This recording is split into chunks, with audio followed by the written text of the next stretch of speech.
Hi, you guys. I'm going to talk about something with Meaghan Doyle today that's really, really important for everyone who's doing IVF to know about, and that is mosaic embryos. You guys all need to know what they are, what they mean, how you find out more about it, how to make sure that your genetic testing company is able to test for it and your doctor is able to report it. So I have Meaghan Doyle coming on with us here, and she is a genetic counselor and she's very passionate about this as well.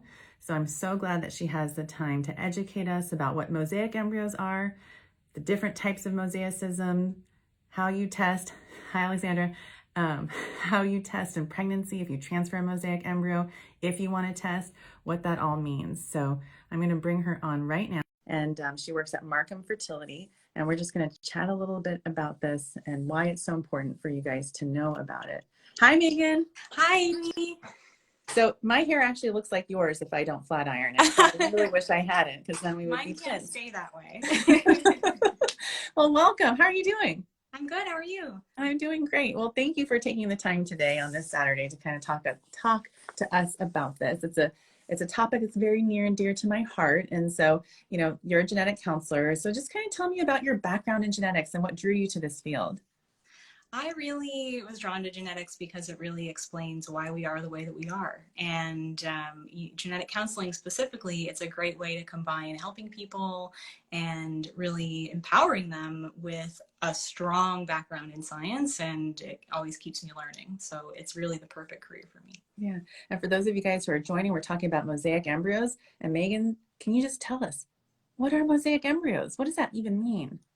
So mosaic embryos are a type of result you get on PGTA, which we'll talk about, but essentially they are made of a combination of cells. Some of the cells are completely chromosomally normal, but some of the cells are chromosomally abnormal. So they're a mixture of both types of cells. And I like to think of them like soccer balls. I think that's a good way to visualize them, with the two different colors, two types of cells. Mm-hmm. And how do you even know if you have a mosaic embryo? Like, how does someone even find that out? So you need to do IVF with pre-implantation genetic testing in order to get this type of information about your embryo. We take a small number of cells from the outer layer of the embryo, which eventually develops into the placenta, and we do genetic testing on those cells to determine the chromosome content. And a mosaic result just means that there's a mixture. So some of the cells that we tested were normal and some of them were abnormal, suggesting that the embryo as a whole would also be the same. Okay, and are there different kinds of mosaic embryos, or are all mosaics the same? We're learning a lot about this, and so we know that there are different levels of mosaicism. Some embryos are high level, meaning that there's more cells that are abnormal. Some embryos are low level, meaning that there's more normal cells. Some embryos are what we call segmental mosaics, which means that the chromosome abnormality is just part of a chromosome that's abnormal rather than the whole thing. And other embryos are whole chromosomes. So it's the whole entire chromosome that's abnormal in some way. And then we also think about the number of chromosomes involved, which chromosomes are involved. So I think of at least 4 factors when I'm looking at a mosaic embryo and how I'm assessing it. Okay, so there's different kinds of mosaic embryos, and then how does that translate into their success rates? So we know that mosaic embryos have lower pregnancy rates and higher miscarriage rates than embryos that are completely normal, but how much lower really depends on the different factors. So segmental mosaics are the most likely embryos, mosaic embryos, to be successful, regardless of high versus low level. And generally after that, low-level mosaics do better than high-level mosaics. So we're still learning a lot about if there's other kind of subcategories to that, but generally segmentals are better than whole, and after that, low is better than high. Okay, so if someone doesn't have their genetic testing report, they've gone through IVF, get your report, you're going to look at it, and then how do you know what is segmental and what is mosaic? Like, how can someone tell if that's actually been tested for and it's being reported to them? So that's a great question, because not all genetic testing labs report mosaicism, and some clinics don't request it specifically. So you can read the fine print on your report. You get great at reading fine print as a genetic counselor to make sure that mosaicism is reported. Usually it will say something like MOS in brackets, or maybe you'll see a percentage that's abnormal. You might see low, high. It should say specifically mosaic somewhere about that specific embryo. And for segmental versus whole chromosome, the segmental results usually look a lot longer. You'll see things like DEL, DEL, DUP, DUP. You'll see Q and P letters to describe which parts of the chromosome are deleted. Whereas whole chromosome abnormalities really just have like a plus with a number or a minus with a number. Okay, so you're starting your IVF cycle. You've decided that you want to do PGTA. How do you communicate with your clinic in a really easy way? Like, I don't have a science background. I'm not sure how to advocate for myself. Can you give me a sentence that anyone who's watching this can use to just make sure that their embryos are being screened for mosaicism and reported to them? Yeah, it's really you just need to say that with my PGTA, I would like mosaicism reported, and your doctor should know what that means. If they don't, that's a concern. Yeah. And then we're here talking about this for one really big reason. It's because these embryos turn into healthy babies. That's right. They And do. they do. So how does that happen? Like, how does a mosaic embryo actually turn into a healthy baby? Talk to us about that.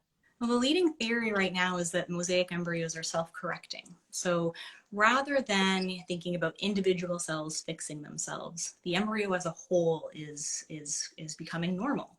So what happens is that you think of this soccer ball, part's normal, a part is abnormal. The abnormal cells actually die off because they're less healthy. And as long as there's enough normal cells left behind to compensate for that, fill in the gaps, patch up those holes in the soccer ball, then you've got a normal embryo again. It's completely normal and it can go on to be a completely healthy baby. There's nothing abnormal left about it. And if there were too many abnormal cells, then it's too big of a burden. And that's where we see the adverse outcomes with miscarriage and negative pregnancy tests. But if the embryo can correct in that way and replace those abnormal cells, then we get healthy babies. That is so true. And I've seen it for myself so many times. So my other question is, let's say someone is watching this and they're like, oh my God, I didn't even know that there was something called mosaicism. Can they go back? Can someone go back and request that report? Usually you can, yeah. Usually, depending on the technology that was used and when your test was done and the laboratory, it's usually worth at least asking about. Most laboratories are willing to do that type of thing. I love it. So just break down for us now any myths or misconceptions about mosaics that you want to set straight today before we finish. Yeah, so the first one is that high-level mosaics are always the worst mosaics, which I touched on before. That's not necessarily true. Segmentals are the best mosaics, whether they're high or low level. So that's the most important thing that we know so far. And mosaic embryos are not related to age. We don't really know why they happen or who's at risk for them. We're working on that, but you're not at a higher risk of having mosaic embryos because of advanced reproductive age. Only aneuploid embryos are a higher rate for those individuals. So mosaics, not a higher risk for those. And what about abnormal embryos and transferring those? What is your experience with that? It's something that's a lot tougher, and it really depends on when the testing was done, because if it was done before mosaic reporting, technically an abnormal embryo could be a mosaic, and that does make it quite challenging.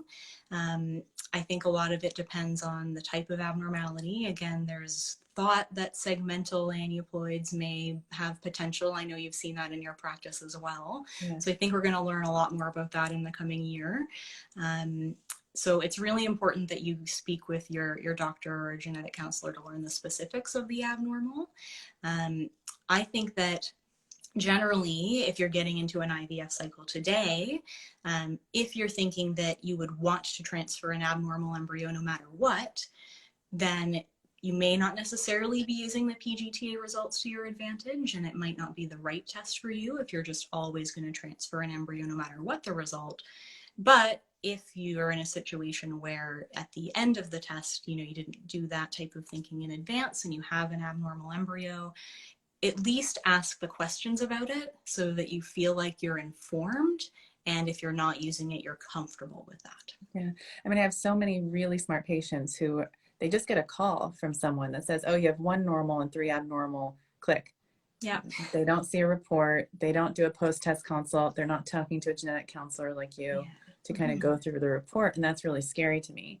Yeah. And so, you know, I've created, I know you know all my mnemonics, but one of them is embryo diamonds. And obviously it has a .com. If you guys don't know about me, everything has a .com, so people can just get the information right away. But the M in the diamonds is making sure that you ask them about mosaics. And the only way to ask them is you have to have a copy of the report for yourself. Yeah. And for any of our patients that are out there, if you're getting your results call from me, we might not get into all of that detail right away, because depending on how your results were, you know, I might not want to list every specific chromosome and talk about segmentals right then. So follow up with me later and we can talk about it in a lot more detail after the fact. Absolutely. I think it's so important because of how science is changing that before people discard their abnormal embryos, it's so important to talk to someone like you. Absolutely. And I'm the person at our clinic who deals with all of our embryo dispositions. So our patients have an opportunity to speak with me before they make those hard choices.